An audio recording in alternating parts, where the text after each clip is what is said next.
guys, so welcome back to my YouTube channel.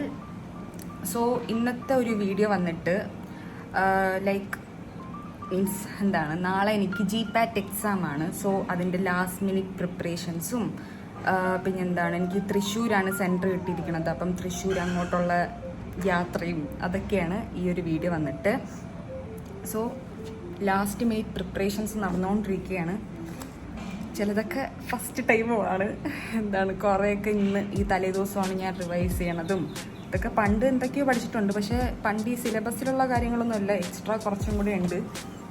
Full കൺഫ്യൂഷനും ഒരുമാതിരി വട്ടു പിടിച്ചതുപോലെ ഇരിക്കുകയാണ്. ഇനി അറിയാമെന്നുള്ളത് ജസ്റ്റ് ഒന്നും കൂടെ റിവൈസ് ചെയ്യാമെന്ന് വിചാരിച്ച്. പുതിയതായിട്ട് ഇനിയൊന്നും പഠിക്കണില്ല. ഒന്നാമത് ബ്രെയിൻ ഫുള്ള് നിറഞ്ഞുപോയി, അങ്ങനത്തെ അവസ്ഥയിലിരിക്കുകയാണ്. ഓക്കെ, അപ്പം അങ്ങനത്തെ കാര്യങ്ങളായിരിക്കും ഈ വീഡിയോ. സോ വീഡിയോയിലേക്ക് പോവാം.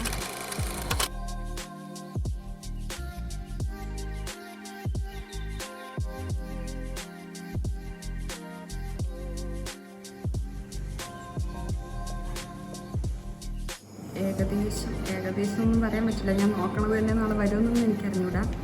അപ്പം ഇന്നത്തേക്ക് ഞാൻ പഠിച്ച് അവസാനിപ്പിക്കുകയാണ്. കാരണം ഫുൾ കൺഫ്യൂഷനും അങ്ങനത്തെ കാര്യം, കുറേ ടേബിൾസ്, കുറേ എന്തൊക്കെയോ ഫുള്ളിങ്ങനെ കൺഫ്യൂഷനായിട്ട് നിൽക്കുകയാണ്. അപ്പം ഞാൻ വിചാരിച്ച് മതി, ഇനി രാവിലെ 3:30 എന്തെങ്കിലും എണീറ്റ് റിവൈസ് ചെയ്യാമെന്ന് വിചാരിച്ച്. അപ്പോൾ അതിന് മുമ്പായിട്ട് ഞാൻ ജസ്റ്റ് നാളെ കൊണ്ടുപോകാനുള്ള ആധാർ കാർഡ്, ഹോൾ ടിക്കറ്റ്, അങ്ങനത്തെ സംഭവങ്ങളൊക്കെ പാക്ക് ചെയ്ത് വെച്ചിട്ടുണ്ട്.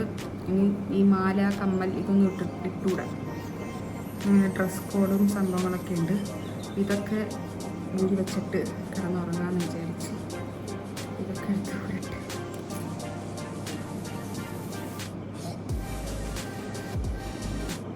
സോ ഗൈസ്, എല്ലാം സെറ്റാക്കിയിട്ടുണ്ട്.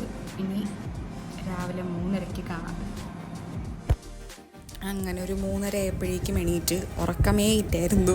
മീൻസ് ഒരു 12 മണിയായപ്പോൾ ഞാൻ വിചാരിച്ച് രാവിലെയായി. അങ്ങനെ എന്തോ ഇങ്ങനെ ഒരു ടൂറിൻ്റെ തലേദിവസം ഉണ്ടാവില്ലേ, ആ ഒരു ഫീലിംഗ് ആയിരുന്നു. അങ്ങനെ രാവിലെ എണീറ്റ് കുറച്ചൊക്കെ ജസ്റ്റ് എന്തൊക്കെയോ വായിച്ച് എല്ലാം എടുത്ത് വെച്ച് റെഡിയാവേണം. അപ്പോൾ ഇതാണ് ഞാൻ ഇന്ന് ഇടാൻ പോണ ഡ്രസ്സ്. ജീൻസൊക്കെ ഇടാന്നുണ്ട്, പക്ഷെ ബെൽറ്റ് ഇടാൻ പാടില്ല, അങ്ങനെയൊക്കെ കുറച്ച് സീൻ ഉണ്ട്, ഡ്രസ് കോഡ്. അപ്പോൾ എനിക്കിവിടെ ഉണ്ടായിരുന്ന കുർത്ത ഇതായിരുന്നു. അപ്പോൾ ഇതിടാമെന്ന് വിചാരിച്ച് അങ്ങനെ എല്ലാം സെറ്റായി. ഇതിൻ്റെ പുതിയ ഹെയർ സ്റ്റൈലാണ്. സീലൊക്കെ അടിച്ച് നേരെ ഹോസ്റ്റലിൻ്റെ പുറത്തോട്ടെത്തി. അങ്ങനെ ഓട്ടോയ്ക്ക് വേണ്ടി വെയിറ്റിംഗ് ആണ്. അങ്ങനെ നമ്മുടെ ഓട്ടോയും വന്നിട്ടുണ്ട്. പിന്നെ നമ്മൾ DJ ഒക്കെ ഇട്ടാണ് പോയത്. ഭയങ്കര വൈബാണെന്ന് നോക്കൂ. മെഹറിനുണ്ട്, ഇനി ചൈത്ര എത്തിയിട്ടില്ല, ഒരാൾ കൂടെ എവിടെയും എത്തി ഗൈസ്. അപ്പോൾ ഇത് നമ്മൾ ടിക്കറ്റ് എടുത്തു.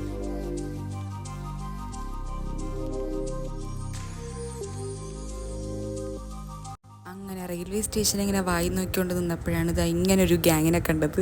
കുറേ പ്രാവശ്യം ഇവരിങ്ങനെ ഒരു ഇതിൽ അങ്ങോട്ടും ഇങ്ങോട്ടും നടക്കണം. നല്ല രസമായിരുന്നു കാണാനായിട്ട്. പിന്നെ ടിക്കറ്റൊക്കെ എടുത്ത് നമ്മുടെ ട്രെയിൻ എത്തി. അങ്ങനെ രാവിലെ ആയതുകൊണ്ട് അത്ര തിരക്കൊന്നും ഇല്ലായിരുന്നു, എല്ലാവർക്കും സീറ്റൊക്കെ കിട്ടി സെറ്റായി.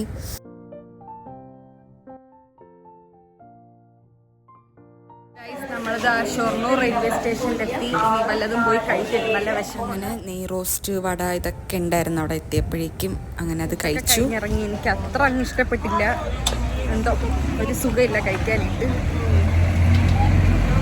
തൃശ്ശൂർ എത്തിയിട്ട് എന്തെങ്കിലും നന്നായിട്ട് കഴിക്കാമെന്ന് വിചാരിക്കും. ഭാരതപ്പുഴയാണ്, ഭാരതപ്പുഴ.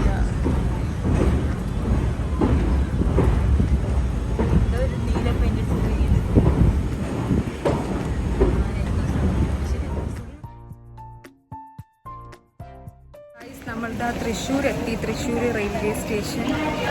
അപ്പം ഞാൻ ഫസ്റ്റ് ടൈമാണ് തൃശ്ശൂർ പറഞ്ഞത്. മുടിയൊക്കെ കോളമായി, പുതിയ ഹെയർ സ്റ്റൈലൊക്കെ ട്രൈ ചെയ്തതാണ്. അപ്പം ഇങ്ങനെ ഇരിക്കണം. ഇനി ബാക്കിയുള്ള 4 പിള്ളേർ ഇവിടെ വന്നിട്ടുണ്ടെന്ന് പറഞ്ഞ് അപ്പം അവരെ നോക്കി നടക്കണേണ്. നോക്കട്ടെ, എസ്കലേറ്ററിൻ്റെ അവിടെ വരാൻ പറഞ്ഞു. ഇതാണ് ഞാൻ പറഞ്ഞ ബാക്കിയുള്ളവർ. അപ്പം നമ്മൾ ഇത്രയും പേരാണുള്ളത്.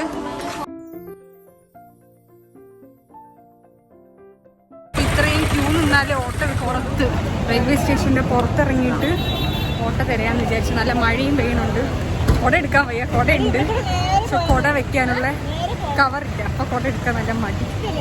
അടിപൊളി മഴ നടക്കുകയാണ്. അപ്പം ഇവിടെ തൃശ്ശൂരിലെ പുതിയ ടെക്നിക്കാണെന്ന് തോന്നുന്നത്.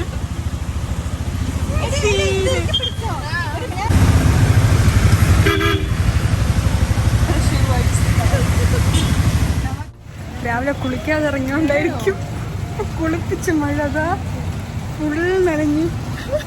ആർച്ച നനഞ്ഞ കോഴിയെ പോലെ പെരുമഴയാണ്. നമ്മൾ വന്നതിൻ്റെ ഐശ്വര്യമാണെന്ന് തോന്നുന്നു.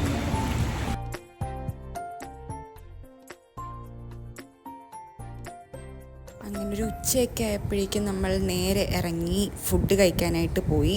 അങ്ങനെ ഈ കഫേയിലോട്ട് പോയി. എന്തോ ഹോം മീൽസ് അങ്ങനത്തെ സംഭവങ്ങളൊക്കെ ആയിരുന്നു.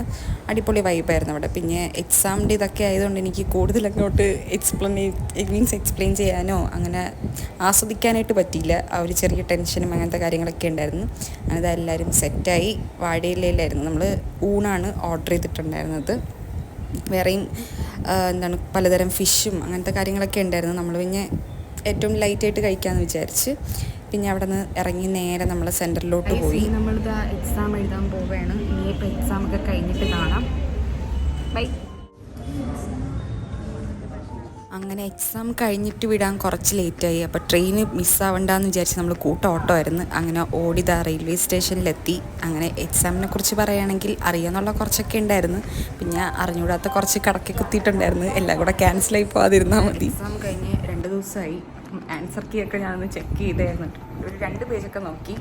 2 പേജ് നോക്കിയപ്പോൾ എനിക്ക് മതിയായി. ഞാനിങ്ങനെ നിർത്തിയതാണ്. ഞാൻ കോൺഫിഡൻ്റ് ആയിട്ട് എഴുതിയ 2-3 ക്വസ്റ്റ്യൻസൊക്കെ കയ്യിൽ നിന്ന് പോയി. പിന്നെ ഞാൻ ബാക്കിയൊന്നും നോക്കാൻ നിന്നില്ല. അപ്പോൾ ഇതായിരുന്നു എൻ്റെ GPAT-ൻ്റെ ഒരു അവസ്ഥ. ബാക്കി ഇനി എക്സാം റിസൾട്ട് വന്നിട്ട് കാണാം അല്ലേ? ഇനി അതല്ലേ ചെയ്യാൻ പറ്റും. അപ്പോൾ ശരി, ഞാൻ ഈ വ്ളോഗ് ഇവിടെ വെച്ച് കൺക്ലൂഡ് ചെയ്യാണ്. അപ്പം നെക്സ്റ്റ് വ്ളോഗിൽ കാണാം. Bye bye.